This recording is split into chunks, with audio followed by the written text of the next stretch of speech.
This week, we're going to take a look at corporate identity and branding. Well, what exactly is a logo? Let's just start there at our baseline. And the difference between the logo and branding is just going to come down to scope. A logo is just one part of the branding, and branding is the entire identity of a company, product, or person. And what we're looking for in a logo, it's something that's simple and recognizable. It should be easy to identify at a quick glance. It's often going to be symbolic. It's going to represent the brand, but it's going to not tell the whole story. It's part of a larger identity. It's going to work with type. It's going to work with colors. It's going to work with the messaging of the client or the company. And it's also going to be consistent across all platforms. It's got to look good on the business cards, the websites, the billboards, the social media, the stationery. Whatever you're putting it on should feel like it all belongs together. Branding. Branding is the full identity and the personality of the company, the product, or the person. So this is the logo, but it's also the messaging, the visuals, the values, and the customer experience.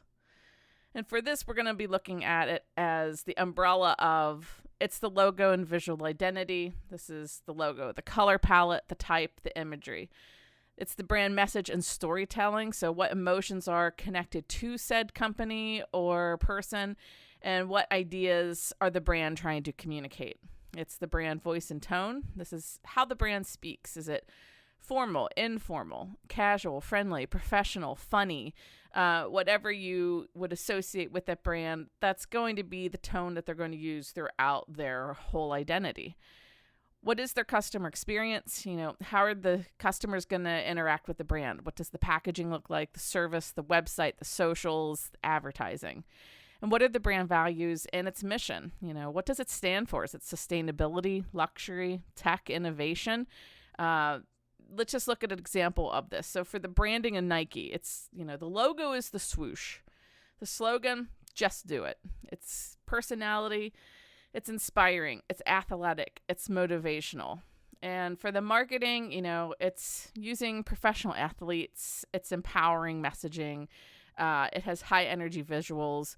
And the customer experience is sleek stores, it's personalized online shopping, and strong social media presence. Let's take a look at Apple. This is sort of the one that's the go-to when we're looking at branding and company identity. The logo, it's the Apple silhouette. Their slogan used to be, think different. A lot of people still use this when, talking about the actual slogan or, their little saying. The brand personality, innovative, minimalist, super user-friendly. The product design, we all know this. It's really clean. It's modern. It's high-tech sort of feel. That's why when you go to the website, you're going to see like that sort of steel-like appearance to it. The marketing, again, premium. It's super slick with its advertisements and as well with its product presentations. They even have their pitch show whenever they're making their launch so what products are coming up down the pipeline. So let's just take a look at a few types of branding. Product branding, this is branding specific products rather than the company as a whole, and the goal is to make the product as distinct and memorable in a competitive market. Corporate branding, now that's going to be the one that we're looking at for the most part today. This is the overall identity of the company. Its missions, its values, its visual identity, and it's how that company presents itself to the world. Personal branding, this is how an individual actually, will market themselves. And this is used by, us designers, the freelancers, the entrepreneurs, influencers, the creatives, and professionals as well, and it's built around this reputation, expertise, and personality of whoever it is they're representing. Service branding, and just so we can think of that, that's like the Amazons, the Airbnbs, the FedEx. And these are the businesses that are going to offer services rather than physical products. The focus is on the customer experience, the trust, and then also the differentiation between competitors. Retail branding, this is the store itself. The retail branding is, the store's identity, the atmosphere, the customer's experience when they come into the store. It's sort of akin to our wayfinding. What happens when they go from point A to B to C? It includes everything from the store layout, signage, the front, the store displays that you're seeing around it, to also the customer service style. And there's so many more, but these are just the ones that I want you to be aware of for this unit. But what we're going to do, we're going to talk about it from the corporate side of things. So we're going to start with that corporate identity. And so what is this? And like we've been saying, this is more than that logo. It's the whole package. What does the company stand for? Why does it matter? It's telling a company or people who the company actually is. And the strong corporate identity doesn't make that brand, it's not just the brand that's recognizable. It's going to help build that trust. It's going to create emotional connections, and it's also going to, shape how that company is perceived to the customer or the client. And that's why I put Apple there again, because, this does have a really strong identity, and the trust behind it has been built throughout the years. And that's why they're often discussed for their branding and their advertisements, because they have such sort of a high sheen and polish to it. And we have seen this before in the past. We saw versions of this in our very first lecture. We often think of corporate identity as something that's really contemporary, rather modern, but it goes all the way back to our ancient times. How do you have an invoice for your goods if you are importing and exporting in, say, Mesopotamia once upon a time? And this was a way of marking your goods, a literal mark. So we think of like the logo as the mark. We're marking our goods to signify ownership, the quality or authenticity of whatever wares it is that we're selling. And again, this goes back thousands of years. We're going to see this in the form of these ancient seals. We talked about the cylinder seals, and as well as guild marks. And then this is going to evolve into what we know as our global corporate branding systems. And this is, just think of this as the ways that businesses have represented themselves, and it has continually evolved.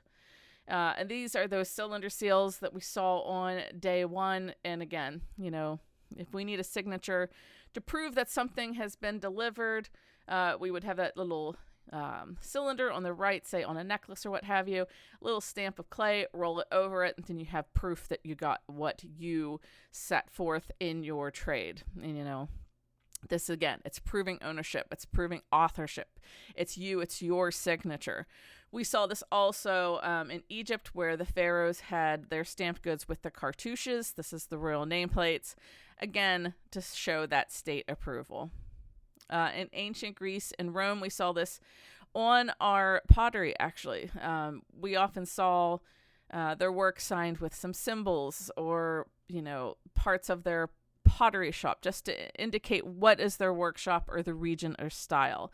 The Roman merchants also stamped their terra stigmata pottery with unique marks. And again, this is ensuring that the customers knew that they were getting a genuine product from whatever workshop it is that they were buying from. So, just making sure it's an authentic piece.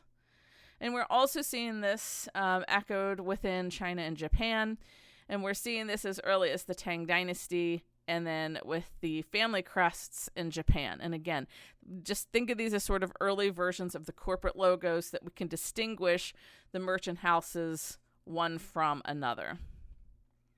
So this evolves into the medieval times, and we're going to see the guild system in the Middle Ages. And during this time, the guilds were actually, the guilds controlled the craftsmanship and the trade. And they required the artists and the craftspeople to use these hallmarks or maker's marks to ensure authenticity and quality. So let's say you were a goldsmith at this time. These little symbols were stamped into whatever it was that you were working on, silver and gold, and it's going to ensure the material's purity, and it also is going to allow for the item to be traced back to a specific craftsman. And then also, just a side note on these, this is where our current gold and silver stamp concept has stemmed from. Butchers, bakers, and blacksmiths, you guessed it, all of these people were doing it. Many trades had these marks, and this one I thought was interesting. It was for Thomas Horton's wool, and that was used in English woolens when it was sent to Flanders. And then you can, in that link, go check out some of the other marks at that time. And then this is just a visual sample of these. And again, medieval merchants during this time, whatever it would be related to for your business, that would be your mark, and you would put it on your product. And that takes us to that industrial revolution because, again, as we've seen in other units, we're seeing that rise of mass production and factories. And so we have more products, and these products need to, be reached out and sold to wider audiences. And companies are going to need a way to differentiate themselves. So branding is going to come into play because it's going to become a competitive necessity rather than just a tradition, which is what, we just have been looking at. It's a tradition to know what workshop your pottery vase came from. And now you need people to know that, I'll pick on Coca-Cola, that it's you making that soda, not Pepsi. All right, so our trademarks and our packaging. So the trademark is a legally protected symbol. It's also a protected word phase design combo of the two. And that is going to identify and distinguish a brand's goods and services from the competitors. And it's going to ensure that only the trademark owner has the exclusive right to use that identifier in commerce. And, think of this as like the McDonald's golden arches. Only McDonald's can use the golden arches because that's been trademarked. Ditto with the packaging. One of the things that sort of jumped Coca-Cola in the early days to the front of the competitors' market was their actual packaging. And these glass-shaped bottles were really visually distinctive, and people would just be like, oh, well, that looks cool. Let's get that soda. So the packaging, this is the materials, the design, the structures that is used to wrap, contain, protect, and present a product for sale. And again, especially with something like this, that's a very clear signifier of, the company's product. It's going to play a pretty crucial role in the branding, marketing, and functionality of said product. So how does all of this work together? Again, it's helping to create that strong brand identity, and it's going to make that product recognizable. If everyone's making their air quote sugar water all at the same time, that glass bottle of Coca-Cola is going to stand out among the competition. So, those trademarks, they're ensuring that legal protection, and then the packaging, again, it's representing that brand in the stores, in our case now online, and it's going to help shape that customer's perception of said product. So the script logo, that's the trademark, combined with the red bottle, that's the packaging. That's going to reinforce its brand identity worldwide. And again, it's one of the most earliest and easily recognized brand identities. It was a Spencerian script, and it set the sort of gold stamp seal of approval standard for visual brand consistency. And we saw this last week also when it came to, public graphics and how they used their billboards. It's very distinctive, it's very on point, and it's consistent throughout whatever product it is that they are putting it on. So they were one of the sort of first people really doing this as a company, just to get their name out there. Another early adopter of this whole process is actually Quaker Oats. Quaker Oats used that Quaker figure in order to help evoke that feeling of trust and quality for the product. And this is one of the first brands that actually leveraged a mascot for identity. Kellogg's, again, these are the early, users of corporate branding and packaging. Kellogg's actually used really colorful, bright packages. They had characters on their cereal boxes that's going to help make their cereals appealing to families. And again, this was a sort of early lesson in emotional branding. Akin to what we were seeing with Coca-Cola, that Kellogg's logo has maintained its consistency throughout all the years. And another one that has done this is Levi Strauss. Like we said last week, we'd be looking at them again with their red tag style logo. And again, they're building that whole brand identity around that leather patch and red tab. That's, the concept behind it. It was reinforcing durability, and it's also showing the authenticity that it has for its denim and the denim products. Another early one for these, Bass Brewery actually had one of the first registered trademarks. This is the red triangle. And again, this is just showing how visual branding can really set a company apart from everyone else who was doing it at that time. So how mass advertising is helping to reinforce branding, print advertisement, newspapers, magazines. All of this is creating more opportunities for the brands to tell their story. And we've talked about that again in other weeks. This narrative aspect of whatever it is we're designing for is really important. What story do you want to be telling in your design, or in this case, in your branding or logos? Companies, they're going to move beyond those simple marks that we saw. And symbols, of course. And we're going to get a little bit more cohesive with our identity building so that it's going to connect more with customers. And this could be through colors, through those slogans, and again, consistency. We want that consistent message. So in the 20th century, we're looking at those systems and as well modernism.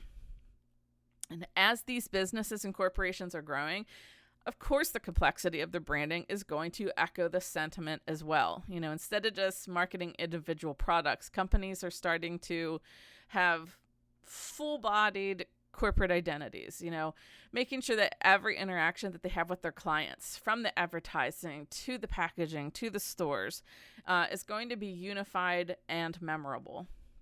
And the influence of modernism is going to be, and this is the Helvetica era as a heads up, this is the minimalism, clarity, and the functionality. We want it to be clean and efficient, easy to digest, and again, quick. When you look at it, you know exactly what's going on with that brand, and you're going to recognize it no matter what it's on. So for this case with United Airlines, it's going to have its logo symbol that's going to work on the planes, on the ticket stubs, on the uniforms, everything, in the signage, everywhere that you go throughout the airports is going to feel like it belongs to that. And Paul Rand is one of these pioneers in corporate branding. He's going to be emphasizing clarity, simplicity, that timelessness that we're always looking for, instead of, the fleeting trends, and there's a lot of that out there. It's always one of those things whenever you're building a brand for someone, if you're going to go with something that's happening in the right now, sure, go for it.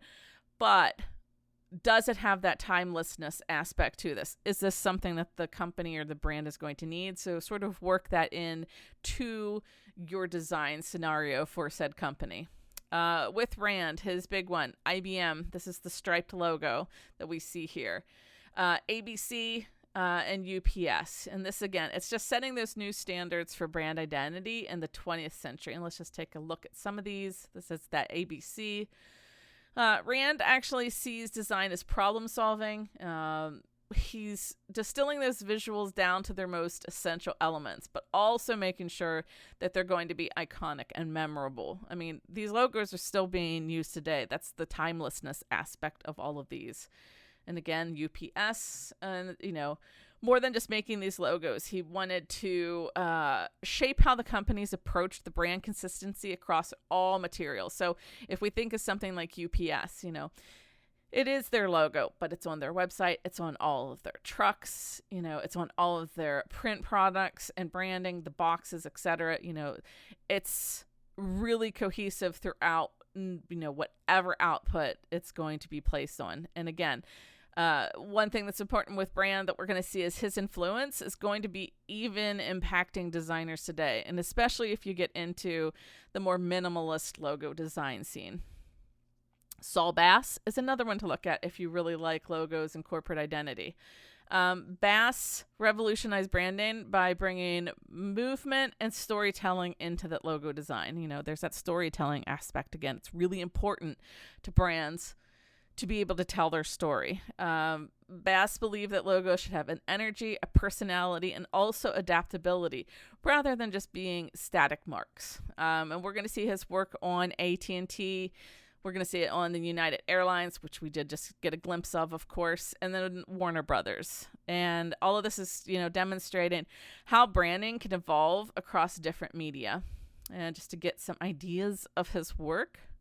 And besides working with logos, what was really interesting with Bass is he also is a legendary film title designer. And he did the two big ones that everyone would know, of course, is Psycho and Vertigo. And again, this is just influencing how brands approached animation and visual storytelling. The source links you to his website in our class notes, so be sure to check out his work. And again, his work is going to prove that branding isn't just about recognition, it's about that memorable experience, that interactivity within you, the client, and the product, or the company in that case. And just so that you can get sort of stills from his movies so you get an idea of the flow. And one more. And again, we have that really sort of modern feel to it. But again, it's interesting because this is the first, major time that we're seeing that sort of animation style aspect come into the graphic design world. And Vertigo, which was mentioned. This is just some of the branding for that. And again, different outputs, but they all feel like they belong together. Chermayeff and Geismar, they are setting that standard for the modern corporate branding, proving that the bold, geometric, minimalist logo can be also really simple and powerful. What we're seeing their work for in predominance is mobile and also Chase and NBC. And again, these are all still used and still timeless, decades after their creations. And then just more than their aesthetics, they're looking at how do these logos function in the real world applications, on buildings, on the screens, on the packaging, on the products themselves. Their approach is continuing to shape what we're seeing as corporate logo design even today. And again, it's that clarity, adaptability, and long-term recognition. I mean, that's sort of what all logo and brand designers are going for. You want to create something that's going to last the whole life of the product, actually. Whatever company it is you're working for, it should be the hallmark of that company. And just some more of their work. And Vignelli. We come back to Vignelli. Vignelli worked, of course, a lot with branding as well. We know by now he's championing order, clarity, those grids, those functionality, clean lines. The main one that he is known for, of course, is American Airlines. And again, clean, simple, typographic, and also, of course, the subway, and because that was the whole brand system, of course. And all of this is showcasing his belief that design is just making communication easier, not just looking good. He also did the Ford logo. And again, his less is more was the main philosophy. He's rejecting the unnecessary decoration just in favor of that systematic, structured design. And his influence, of course, extends way beyond branding. He's into the wayfinding, editorial design, corporate identity. And it really set the stage and the foundation for modern design principles that we are still using today in the field and in the classroom. So he is one of those go-tos for your research. Knoll, which we had looked at previously with him. And the one on the right is just an example from his website of all of the products that used the Knoll logo, so that you can see it as like the whole system versus just, that logo. BK Italia, same dealio, so that you can see what it looks like on all of the products and how it needs to feel consistent throughout all of them. Bloomingdale's, it's on the bag, it's on the store, it's on the signs, it's on the end displays. It's, timeless, it's clear, it's efficient, and it's easy to read. All right, so let's just think of it, how does this expand beyond logos? We're starting to standardize everything, the letterheads, the signage, the uniforms, all of this to reinforce whatever it is that is the identity of their company or corporation. And some of the ones that are the two go-tos to look for this, the Volkswagen. The Think Small campaign in the 60s is the go-to for Volkswagen. They really set the standards for this, and we are still studying them today because it's taking something that was seen as a utilitarian vehicle and it's turning it into a brand with personality and humor. Olivetti is a typewriter company in Italy, and it fuses modernist aesthetics with corporate identity. So it sort of takes, industrial design into branding. Pan Am, they are, we just saw United, so let's look at their competitor. Pan Am is interested in that global travel branding. They want a sleek, futuristic logo that feels more luxurious and innovative. And let's just look at some of these. Here's the Volkswagen ad. And again, it might not seem like much now, But if we think about the 60s, most of our advertisements that brands were using in the 60s, it was really nostalgic. It was sort of handwritten types. They were very cluttered. And so when this came out, the super minimalist, everyone's like, what? So it really captured the attention. And so we can see it again a little bit larger. And again, another one of their ads. Just to give some info, what happens if you get a lemon, Olivetti, streamlined, futuristic, really industrial in its design approach. And again, the ads that correlate to their product, and all of them feel like they belong together. They have that sort of quirky, future vibe, colorful, because the typewriters, you can see like that left one and then the second one, they're bright colors. So you can bring those modern colors into your ads.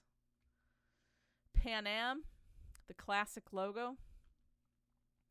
I thought this was interesting just so you can see how it gets cleaned up.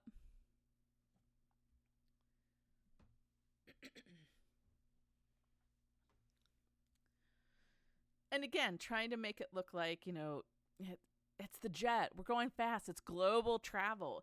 That blue is echoed throughout all of their branding.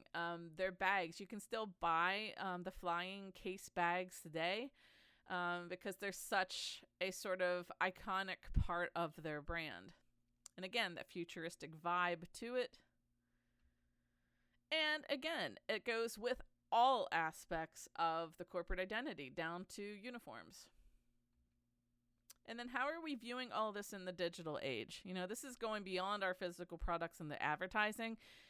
This is the user experience. What's happening on the social media? What's your social media presence? And the adaptability of your branding. And again, Apple. This is the one that you tend to look at first when you're studying all this because it's arching through all of those. It's simple, it's innovative, it's clean, and every product and ad aligns with that core aesthetic, even today. And I do love the Apple logo evolution as well, just so we can get a glimpse of that. And also, once upon a time, it was sort of akin to a spinoff of those Think Small with Volkswagens. It was just a title, the product, and then their slogan with that icon. And again, the product, the slogan, the icon. I put this one in. I thought this was interesting because this is actually David Carson, and it was showing, how Carson worked with the Apple computers. So it was an interesting blend of designer meeting that technology. So I thought everyone would like to see this one. And again, the stores, they are rather, a symbol of their own and an experience to go to see them because they're, the whole building is based upon the brand and the brand concept itself. So from start to finish, the brand identity of Apple, touches everything that's within its whole company. Even down to their packaging, the white boxes that make, the experience of getting one of their products really exciting. I mean, they thought it out from start to finish. This is the user experience in its finest. Another one to look at is Google because they are constantly changing and they're always really dynamic with their logos. And again, this is that flexible branding sort of that we were talking about. Branding can be fun, it can be playful, and also flexible. So we just have the usual, if Google was just straight up Google, but we also have the daily Googles, and the source is the catalog and archive of all of these. And as we know on the homepage, these shift daily, and then you get to do a deep dive on whatever topic it is they're covering for that day. Spotify, which we have looked at also, and again, it's bold, it's vibrant, but it also has to work across, multiple digital platforms. So we have the sound waves icon, what it would look like in reverse, because often you have to do that when you are in design. So it has to work on both. Because what if you're in dark mode on your phone? Some of their advertisement styles, just so that you can sort of see how that branding works across, everything, even the in-house ones. Let's go back. So if it's something that's in-house, the stuff that we aren't seeing, even that stuff, if you're the corporation and your employees are coming into work, even the building and the posters and everything around it is branded as well. And again, no matter what platform you're on, that it's a Spotify page because of how it's branded. And this is some of their redesigns, and you can actually read up on this case study. Again, this is more for the in-house stuff, but their design thinking on this. And so what are the trends?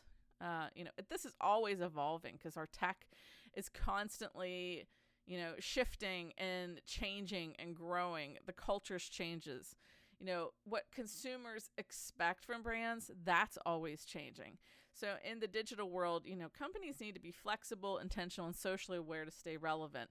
And let's just look at some of the trends that are shaping how brands are presenting themselves today. And this is sort of quick fire.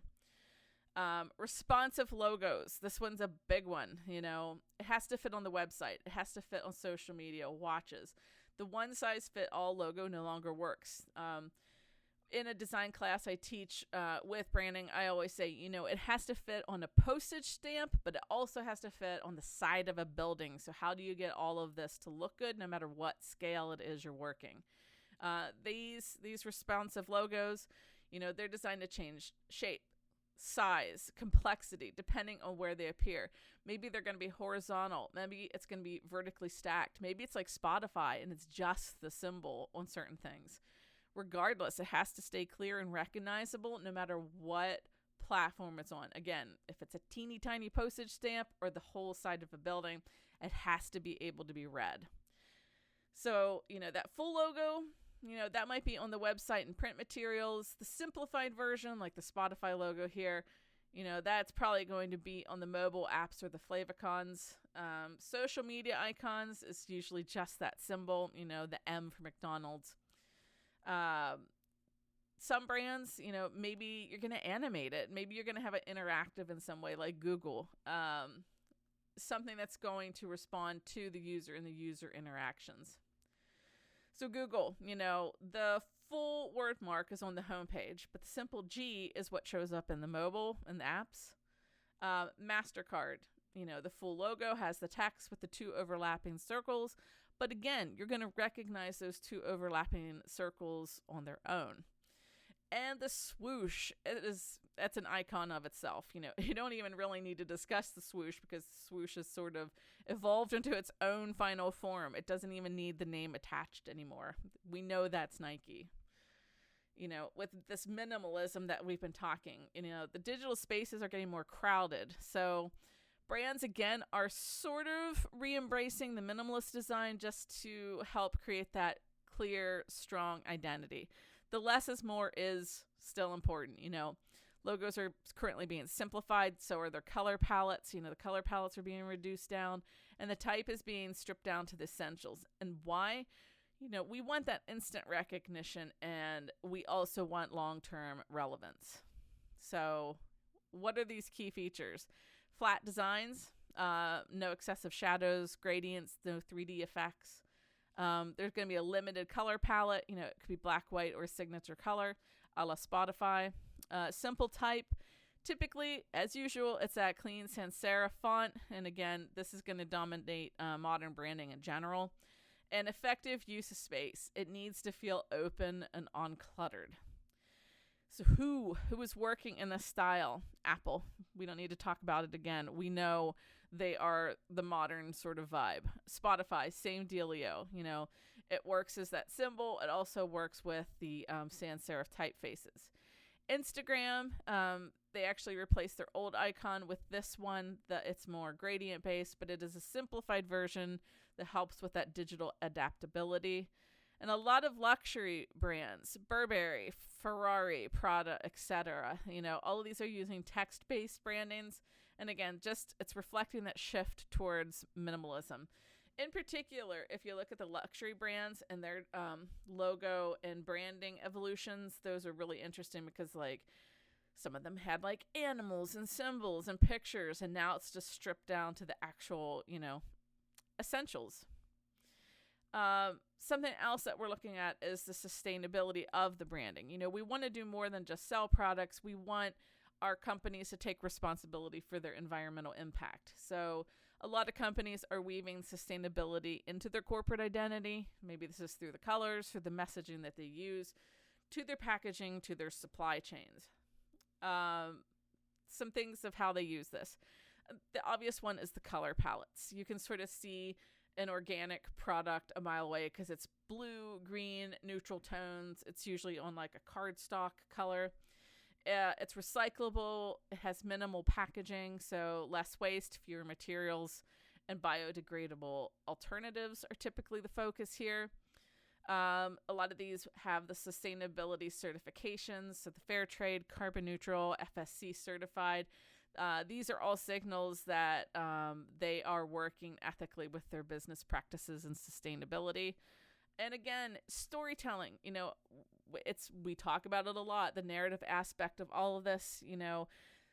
The brands are going to use advertising and the product descriptions to highlight their commitment to their sustainability practices. And who are some of the people doing this? Patagonia is one of them. They are known for their anti-consumerism campaigns, like don't buy this jacket, because they want people to buy less and to repair instead, and they will repair there. Lush is another one. They're avoiding plastic packagings wherever possible, and they're also promoting ethically sourced ingredients. IKEA, it's constantly improving recyclable packaging, and it's also working toward carbon neutrality in its chain supply. And Allbirds, this is a footwear brand, but it's built entirely around sustainability. So, it's using materials like eucalyptus and sugarcane-based soles and regenerative wool. And they also have a carbon footprint label on every product. And something to also be aware of is the greenwashing. So if this is an area that you're interested in design, check out greenwashing in design also. Brand activism is another aspect that's coming into play. Because, some of us are expecting brands to have a voice. Companies, they're no longer just selling products, they're engaging in social, political, and cultural issues. So brand activism means aligning corporate identity with the values that matter to their audience. So that could be social justice, diversity, or human rights. And how are they doing this? It's really clear messages. Their campaigns and their ads make the brand stance known. They often align in partnership with activists and nonprofits. And again, just supporting meaningful causes through collaboration. Inclusive branding, so the logos, the visuals, and messaging reflect a commitment to diversity and equality. The financial contributions, some brands, they're going to donate a portion of the profits that they make per year, and as well also create social impact funds. And who are these people? Some of them are Patagonia again. We also have Airbnb. We have Ben & Jerry's and Dr. Bonner's. There's a whole list of these that you can go and research. But all of these are really out front with whatever cause it is that they are working with to campaign for. And again, just as a sort of zoom out and see where we're at with all of this, it's not just about logos or catchy slogans. How does that brand tell the story? How do you earn trust? How do you connect with people? And over time, we saw these cylinder seals, and we see something all the way, say, up to Apple with this, steel and glass front stores. Branding's evolved over the years, to work with something that's just a simple logo or something that has to adapt to every screen size. So as the world changes, so does branding. And all of these shifts are reflected in technology, culture, and of course, our consumer values. As branding continues to evolve, we're going to see more personalization, interactivity, and transparency. And tech is going to sort of keep pushing the brands to be a little bit more adaptive and authentic. That's one of the key words, authentic, because we still want our brands to be authentic, while consumers are going to look for brands that walk the talk on social, environmental, and, of course, ethical issues. So, some things to think about. When you're encountering branding or on the products that you are most interested in using or supporting, just ask yourself, is this brand consistent? What story is it telling? And does it align with its actions? These questions help us move beyond the surface and see branding for what it really is. It's a powerful communication tool that shapes how we experience businesses, their products, and their values.